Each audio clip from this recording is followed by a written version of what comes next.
눈이 소복이 내리던 그날, 저는 여중학교 2학년이었고 세상이 참 복잡하다고 느끼던 시기였습니다. 어른들의 시선은 날카롭고 친구들의 말은 때로 무거웠으니까요. 하지만 그날 골목 끝에서 한 할아버지를 만났고 그 만남이 제 인생을 완전히 바꿔놨습니다. 지금 생각해보니 그건 우연이 아니라 필연이었던 것 같아요. 왜냐하면 우리는 서로를 찾고 있었으니까. 그날 아침은 유독 춥고 조용했습니다. 저는 학교에 지각하지 않으려고 서둘러 신발끈을 묶고 집을 나섰습니다. 아빠는 이미 건설 현장으로 나가신 후였고 엄마는 편의점 야간 근무에서 방금 돌아온 직후였거든요. 골목길을 돌아가는 지름길로 가고 있었어요. 그때였습니다. 낮고 가라앉은 신음소리가 들렸습니다. 저는 발걸음을 멈췄습니다. 눈 위에 한 사람이 쓰러져 있었거든요. 폐지를 씻던 낡은 수레는 옆으로 넘어져 있었고 흰 폐지 조각들이 소복이 내린 눈 위에 흩어져 있었습니다. 할아버지 괜찮으세요? 저는 조심스럽게 다가가 할아버지의 팔을 잡았습니다. 그분은 70대 후반 정도 돼 보였어요. 얼굴은 이미 바람에 그을려 있었고 머리도 허옇게 새어 있었습니다. 하지만 가장 눈에 띄는 것은 할아버지의 무릎이었습니다. 무릎이 검푸르게 부어 있었고 선명한 상처 자국들이 붙어 있었거든요. 에고 괜찮아, 괜찮아. 그냥 넘어진 거야. 할아버지는 억지 웃음을 지으며 말했습니다. 하지만 손을 짚으려고 할 때마다 할아버지의 입에서 어어하는 신음이 나왔습니다. 손등도 빨갛게 터져 있었어요. 동상의 흔적이 선명했습니다. 저는 할아버지의 손을 잡고 천천히 일으켜 드렸습니다. 할아버지, 다리가 많이 아파 보이는데 병원은 안 가셨어요? 아, 그런 건 비용이 많이 드니까. 할아버지는 술에 손잡이를 잡으며 중얼거렸습니다. 내가 이 일을 얼마나 더 할 수 있을지 모르겠구나. 그 말을 듣는 순간 뭔가 제 가슴을 철렁 내려앉혔습니다. 저는 학교에 지각할 것을 알면서도 폐지를 줍기 시작했습니다. 골목 곳곳에 흩어진 박스 폐지들을 조심스럽게 하나하나 주워 수레에 담았습니다. 할아버지는 계속 안 돼, 가야 해라고 말했지만 저는 계속 폐지를 주었습니다. 약 30분이 지났을 때 모든 폐지를 주워 담을 수 있었어요. 할아버지, 저 좀 도와드리고 싶은데 괜찮으세요? 할아버지는 제 얼굴을 오래 들여다봤습니다. 눈이 축축해 보였습니다. 고마워, 얘야. 정말 고맙다. 그렇게 우리는 처음 만났습니다. 그 일 이후로 저는 할아버지의 이름을 알게 됐습니다. 춘식 할아버지. 80세의 할아버지는 이 동네에서 이미 5년을 폐지를 줍고 있었다고 했어요. 집에 돌아와 엄마에게 할아버지 이야기를 했습니다. 엄마는 밥을 먹고 있다가 숟가락을 내려놨습니다. 가희야, 착한 마음은 정말 고맙지만 우리도 형편이 힘들잖아. 남을 도울 여유가 없단다. 맞았어요. 우리 집은 가난했습니다. 아빠는 2년 전 건설 현장에서 다쳐서 제때 치료를 받지 못한 채 일을 못하고 있었거든요.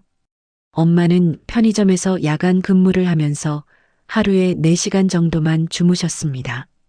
저는 학용품을 사달라고 말한 적도 없었어요. 그런데도 저는 할아버지의 모습이 자꾸 떠올랐습니다. 무릎은 부었고 손을 얼어 터뜨린 채 혼자 폐지를 주우시는 그 모습이요.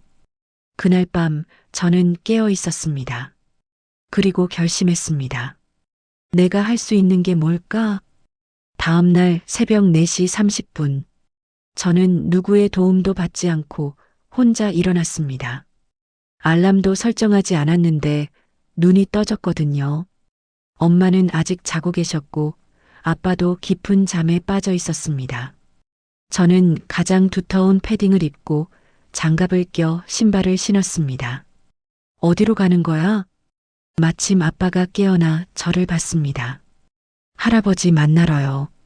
새벽에 혼자 폐지 줍는 건 위험할 것 같아서. 아빠는 한참을 저를 들여다봤습니다. 그리고 입술을 다물었습니다. 아마도 말리려다가 마음을 바꾼 것 같았습니다. 그럼 항상 조심하거라. 그리고 아빠는 지갑에서 1,000원짜리 하나를 꺼내주셨습니다. 만약을 위해 가져라. 응급한 일이 생기면. 그 돈은 아빠가 가진 마지막 돈이었을 거예요.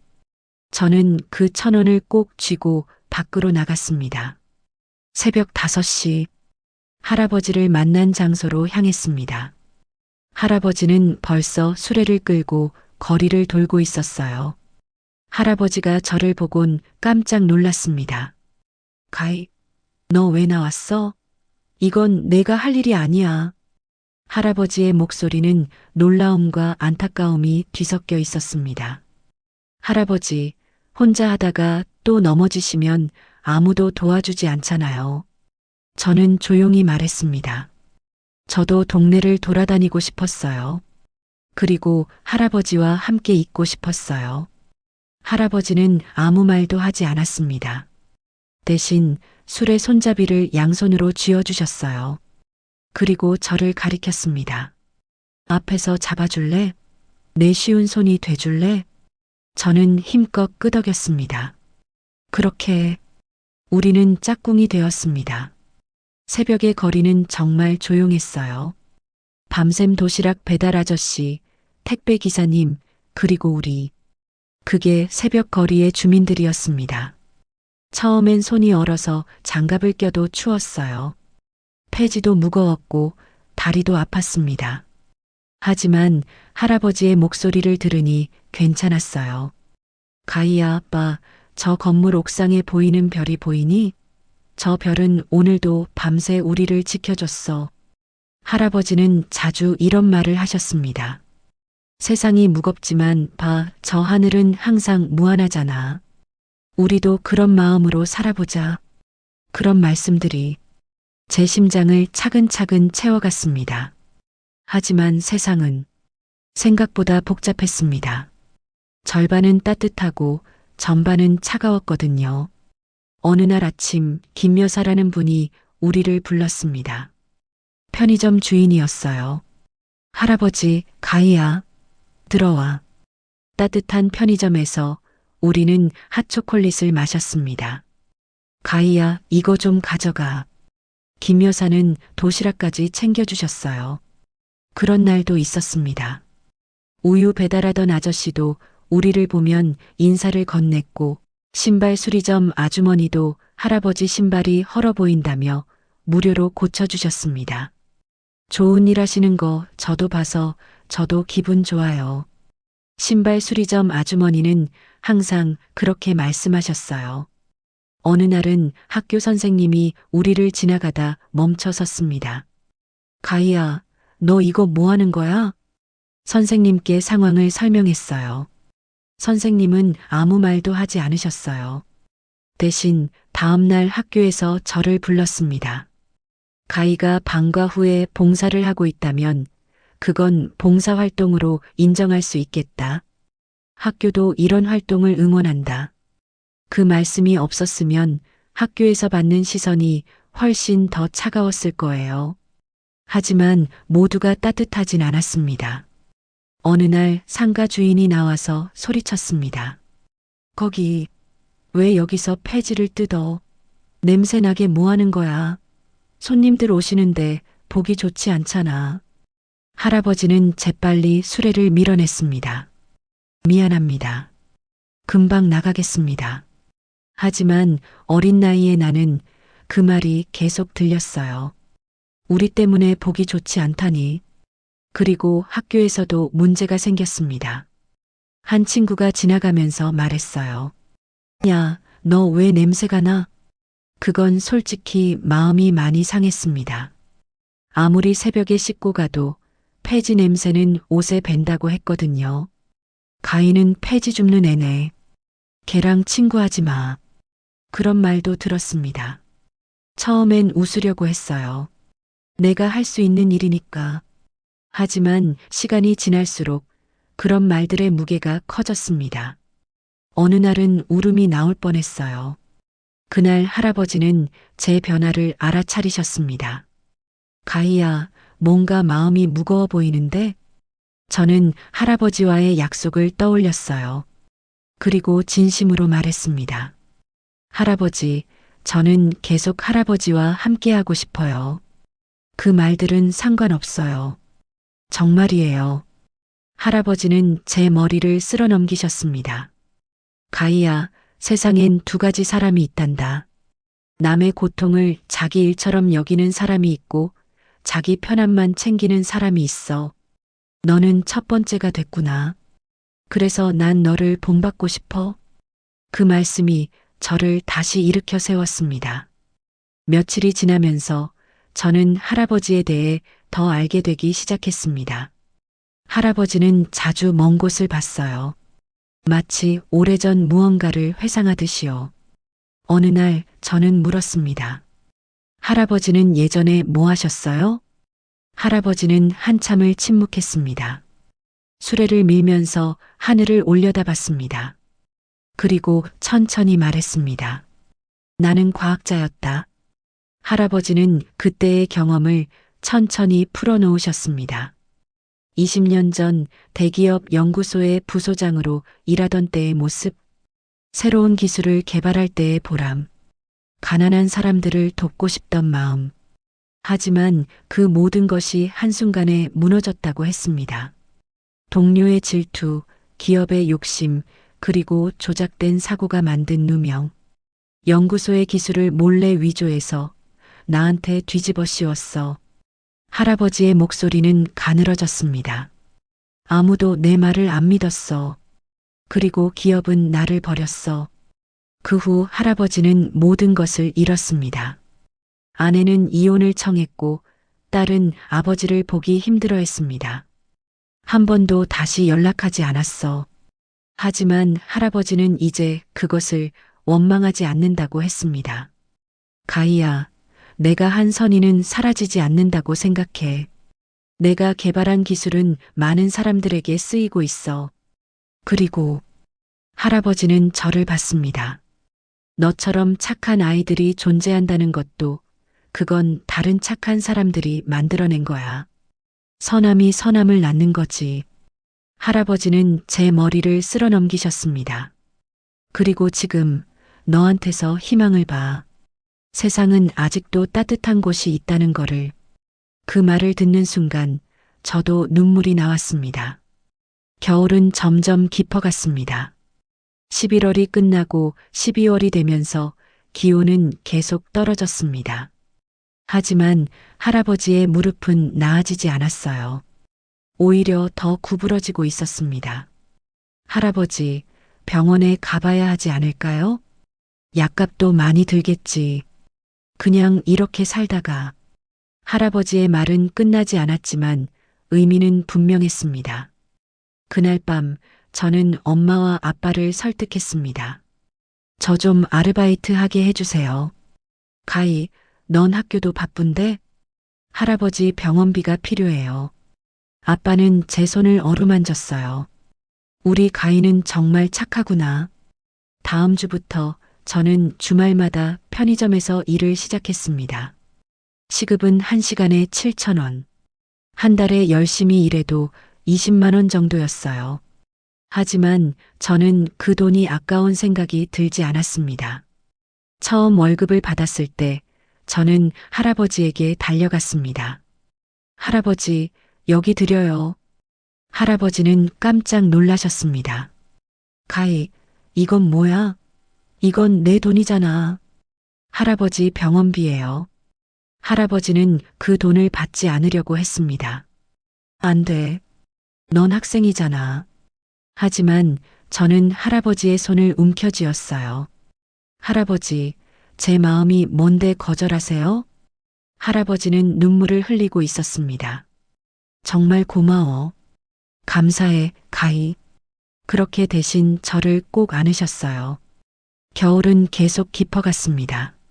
학교와 아르바이트, 그리고 새벽에 폐지 줍기. 제 일과는 정말 바빴어요. 하지만 힘들지 않았습니다. 왜냐하면 할아버지와 함께라면 뭐든 괜찮았거든요. 어느 날 아침 할아버지는 제 손을 잡고 이렇게 말씀하셨습니다. 가희, 너 때문에 내가 다시 살고 싶은 마음이 생겼어. 20년 만에 말이야. 할아버지? 응, 너를 봐.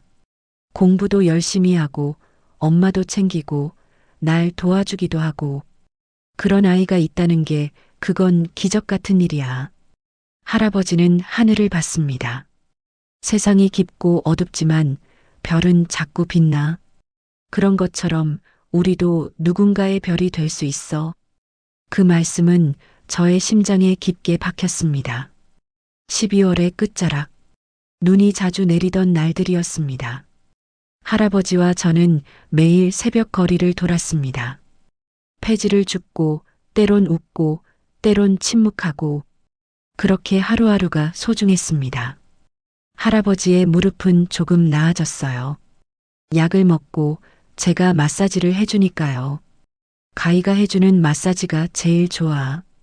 하지만 12월 중순 어느 날 뭔가 달라지기 시작했습니다. 할아버지가 자주 기침을 하셨어요. 할아버지, 감기 걸으신 거 아닌가요? 아, 그럴 거야. 이 나이에 감기는 늘 따라다니지. 할아버지는 웃으며 말했습니다. 하지만 그 기침은 점점 심해졌습니다. 그리고 할아버지의 얼굴은 점점 창백해졌어요. 며칠 후 할아버지는 종합 감기약을 사드셨다고 했습니다. 약을 먹었는데도 기침은 계속됐습니다. 할아버지, 병원에 가야 하지 않을까요? 가봐도 돈이 많이 들겠지. 그냥 좀 더 약을 먹어볼게. 할아버지는 계속 일을 했습니다. 수레를 밀고 폐지를 주우면서요. 그리고 12월 24일, 그날이 와버렸습니다. 그날 새벽 날씨 예보는 폭설이라고 했습니다. 하지만 저는 할아버지와의 약속을 지켜야 했어요. 엄마, 전화 갈게요. 이 날씨에 폭설이라고 했잖아. 할아버지께 약속했어요. 엄마는 한숨을 쉬었습니다. 정말 우리 가희는 책임감 있는 아이구나. 새벽 5시 반. 눈은 정말 심하게 내리고 있었습니다. 골목은 하얀 눈으로 덮여 있었고 시야는 앞 3미터도 제대로 보이지 않았어요. 하지만 저는 계속 걸었습니다. 할아버지 있나? 평소 만나던 장소에 도착했을 때 할아버지는 없었습니다. 처음으로 제 마음이 철렁했습니다. 저는 평소에 할아버지가 다니던 길을 따라 찾아다니기 시작했습니다. 할아버지, 할아버지. 눈을 헤치며 불렀지만 아무 대답도 들려오지 않았습니다. 30분이 지나고 40분이 지났습니다. 그렇게 1시간이 넘게 눈을 헤치며 찾아다니던 중, 낮고 가라앉은 신음소리가 들렸습니다. 그 소리를 따라가니 눈더미 속에서 할아버지를 발견했습니다. 할아버지, 저는 비명을 질렀습니다. 할아버지는 눈에 반쯤 묻혀 있었어요. 얼굴은 창백했고 손은 얼어붙어 있었습니다. 할아버지, 저예요. 가희예요. 할아버지는 간신히 눈을 떴습니다. 가희 왜 왔어? 할아버지, 일어나세요. 병원 가야 해요. 저는 눈물이 나며 할아버지를 밀어 일으켰습니다. 병원에 도착했을 때 할아버지는 거의 의식이 없는 상태였어요. 의사는 심각한 표정으로 말했습니다. 폐렴이 심해졌고 저체온증도 있습니다. 지금 당장 입원해야 합니다. 저는 할아버지의 손을 잡았어요. 할아버지, 괜찮아요. 제가 있잖아요. 하지만 문제가 생겼습니다. 입원비입니다. 병원비는 엄청났습니다. 저는 엄마에게 전화를 했습니다. 엄마, 할아버지가 병원에 입원하셨어요. 병원비가 제 목이 메었어요. 병원 로비에 앉아있던 저는 한 남자가 들어오는 것을 봤습니다. 그는 검정색 정장을 입은 40대 초반의 차분한 사람이었어요. 몇 분 후 그 남자가 저를 찾아 다가왔습니다. 가희 학생 맞죠? 저는 놀라며 고개를 끄덕였습니다. 저는 윤태우입니다. 그 남자는 미소 지었습니다. 따뜻하고 진심 어린 미소였어요. 저는 그 할아버지를 오래전부터 지켜보고 있었습니다. 그리고 당신도요. 뭐라는 거세요? 그 할아버지는 제 은인입니다. 제가 어릴 때 노숙하던 시절이 있었습니다. 그때 그 할아버지가 저를 구해주셨거든요. 태우의 눈이 반짝였습니다. 밥도 주시고 따뜻한 곳도 제공해 주시고 넌 잘 될 거다라고 말씀해 주신 분이 그 할아버지입니다. 정말요? 네. 그리고 태우는 바지 주머니에서 체크카드를 꺼냈습니다. 이 병원 진료비는 제가 보겠습니다. 태우는 제 눈을 봤습니다. 가희 학생이 그 할아버지를 도와주는 것처럼 저도 돕고 싶습니다. 그 순간 제 눈에서 눈물이 흘러내렸습니다. 감사합니다, 정말. 당신이 더 고마운 사람입니다. 태우는 말했습니다. 20년을 못 찾았던 은인을 당신이 지켜주었으니까요. 그날 밤 할아버지는 병원에서 편히 주무실 수 있었습니다. 저도 할아버지 옆자리에 누워 손을 놓지 않고 자리를 지켰어요. 할아버지, 이제 괜찮아요. 제가 있잖아요. 그리고 또 다른 분도 있어요. 할아버지는 약한 목소리로 말했습니다. 가희 미안해 너한테 이런. 안 돼요. 할아버지, 제발 다시는 그런 말 하지 마세요. 할아버지는 제 소중한 사람이에요. 저는 할아버지의 손을 더 꼭 잡았습니다. 그리고 할아버지는 다시 가희라는 이름을 부르며 잠이 들었습니다. 할아버지가 회복되기 시작한 지 일주일 정도 되었을 때 태우가 다시 병원을 찾았습니다. 그리고 이번엔 저와 할아버지를 함께 앉히더니 무언가를 말하려고 했습니다. 할아버지, 가희 학생 제가 어떤 일을 해야 할지 많이 고민했습니다. 태우의 표정이 진지해졌어요. 그리고 마침내 결심을 했습니다. 할아버지, 혹시 20년 전 연구소 사건을 기억하세요? 할아버지의 얼굴이 창백해졌습니다. 당신을 해친 사람 기억하세요? 태우는 천천히 말했습니다. 저는 그 사람을 찾았습니다. 태우는 휴대폰을 꺼내 신문 기사를 할아버지에게 보여줬습니다. 신문에는 대기업의 한 인물이 나와 있었습니다. 약 60대의 얼굴이었어요. 이 사람이 당신을 해친 후배입니다. 태우는 천천히 말했습니다. 그리고 이 사람은 지금 어그룹의 부회장입니다. 그리고 태우는 입술을 깨물었어요. 이 사람은 제 아버지입니다. 순간 병실이 조용해졌습니다. 저는 어그룹 회장의 장남입니다. 태우의 눈에 눈물이 맺혔습니다. 그리고 그 부회장은 제 아버지입니다. 태우는 하나하나 설명하기 시작했습니다.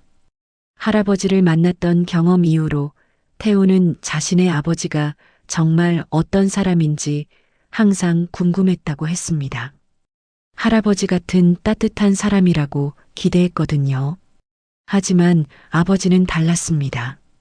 늘 이기주의적이었고 돈과 권력에 집착했으니까요. 그래서 저는 아버지의 과거를 조사하기로 했습니다. 태우는 개인 탐정을 고용했다고 했습니다. 그리고 발견한 것이 20년 전의 사건입니다. 20년 전 아버지가 한 과학자를 해쳤다는 기록이 있습니다. 태우는 파일을 꺼냈습니다. 그 과학자의 기술을 가로채고 그 죄를 다른 사람에게 뒤집어 씌웠다는 내용입니다. 정말인가? 할아버지가 물었습니다. 네, 증거도 있습니다. 태우는 여러 서류를 펼쳤어요.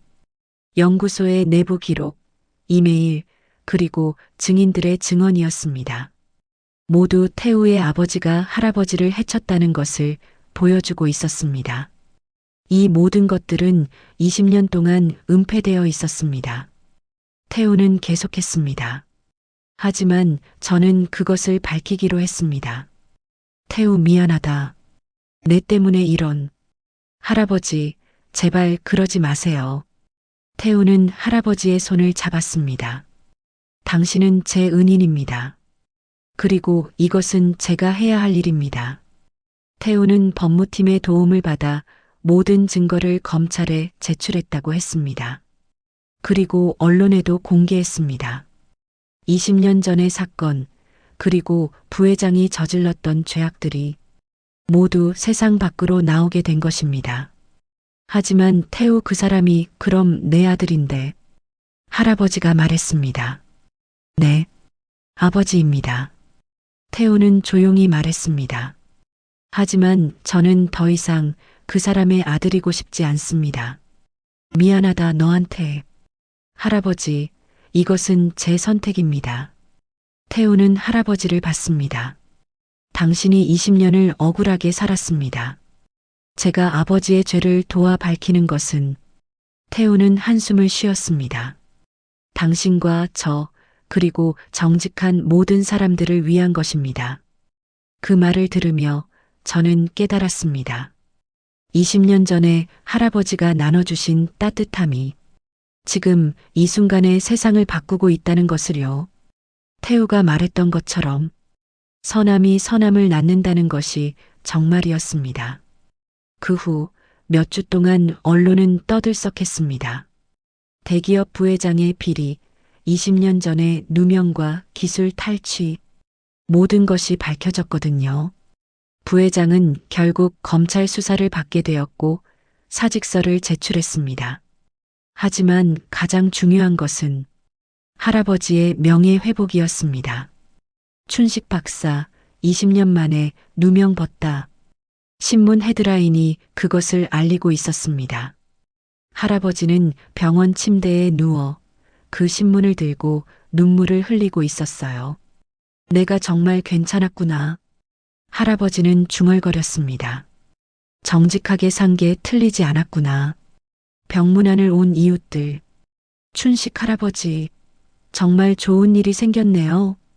김 여사는 할아버지를 안으며 눈물을 흘렸어요. 우리가 응원했던 게 다가 아니었네요. 신발 수리점 아주머니도 말했습니다. 할아버지, 이제부터는 편하게 사세요. 가장 감동적인 장면은 태우가 병원을 찾아왔을 때였습니다. 할아버지는 미안하다 태우. 내 아버지인데 이렇게 말했어요. 하지만 태우는 고개를 저었습니다. 할아버지, 저는 후회하지 않습니다. 태우는 할아버지의 손을 잡았습니다. 당신이 제게 해준 말씀이 있으세요. 기억하세요? 뭐든 정직하게 살아라. 그것이 가장 중요하다라고요. 태우는 미소 지었습니다. 저는 그 말씀을 지키고 싶었습니다. 할아버지는 태우를 끌어안으셨습니다. 남은 눈물을 흘리시며요. 고마워, 태우. 정말 고마워. 넌 진짜 좋은 아이다. 그 순간 저도 눈물이 흘렀습니다. 그로부터 6개월이 지났습니다. 할아버지는 완전히 회복되셨고 병원을 나오실 수 있게 되었어요. 다만 이제는 예전처럼 폐지를 주우시지는 않으셨습니다. 할아버지는 새로운 일을 시작하셨습니다. 중학교에서 학생들을 대상으로 과학을 가르치는 일이었습니다. 명예직이었지만 할아버지는 너무 행복해 보이셨어요. 가희야, 20년을 잃었지만 이제는 미래를 만들고 있어. 저의 가족도 많이 변했습니다. 아빠는 치료를 받을 수 있었고 지금은 다시 건설 현장에서 일하고 계십니다. 엄마는 편의점 야간 근무를 그만두고 학교 매점에서 일하게 되었어요. 태우는 회장 자리를 거절하고 사회복지재단을 설립했습니다. 가난한 사람들, 노숙자들을 돕는 일을 하고 있었습니다. 그렇게 시간이 흘러 1년이 더 지났습니다. 이제 저는 고등학교 3학년입니다. 그리고 겨울이 다시 왔습니다. 그 해의 겨울, 눈이 소복이 내렸습니다. 처음 할아버지를 만났던 그때처럼요. 할아버지, 새벽에 한번 돌아볼까요? 할아버지는 미소 지으셨습니다. 좋지. 그럼 가보자. 새벽 5시 반. 우리는 다시 골목길을 걸었습니다. 하지만 이제는 폐지를 주우러 가는 게 아니었어요. 그저 함께 있기 위해서였습니다. 할아버지, 기억나세요? 처음 만났을 때 할아버지는 웃으셨습니다. 어떻게 있겠니? 너는 내 눈에 띈 별이었어. 할아버지도 제 별이었어요. 그러니까 이제 우리는 서로의 별이 되어 있구나. 그 과정에서 만난 사람들도 있었습니다. 김 여사와 신발 수리점 아주머니들. 너희 셋이 오면 항상 행복해 보여. 그리고 가장 놀라운 건 할아버지가 딸과 다시 연락하기로 결심했다는 것입니다. 20년 동안 떨어져 있었지만 이제는 다시 만날 준비가 돼 있어. 그 겨울밤 새벽 거리를 걷는 우리. 할아버지와 저, 그리고 뒤에서 따라오는 태우. 우리는 더 이상 가난한 폐지 주우며 사는 사람들이 아니었습니다. 하지만 우리는 여전히 같은 마음으로 거리를 걸었어요. 왜냐하면 우리는 알았거든요. 세상이 얼마나 따뜻한지를. 할아버지, 왜 저를 도와주셨어요? 아무것도 주지 못하는 제가요? 할아버지는 멈춰 섰습니다. 가희야, 너는 이미 나한테 줬어. 가장 큰 선물을. 뭐예요? 희망이야. 세상이 따뜻하다는 희망 말이야. 그럼 제가 다른 사람들도 도와주는 거네요? 그래. 그게 선함이 선함을 낳는다는 거야. 만약 당신도 혹시 어느 겨울 아침 길을 가다가 누군가가 힘들어하는 모습을 본다면 잠깐만 멈춰서 그들을 봐주세요. 왜냐하면 그 작은 시선이, 그 작은 손길이 누군가의 인생을 완전히 바꿀 수도 있으니까요. 세상이 깊고 어둡지만 별은 자꾸 빛나고 따뜻한 손들은 자꾸 누군가를 밀어올리고 선함은 자꾸 선함을 낳습니다. 이것은 그 이야기입니다. 그리고 당신의 이야기가 될 수도 있습니다. 이야기는 여기까지입니다. 함께 해주셔서 감사합니다. 행복한 하루 되세요.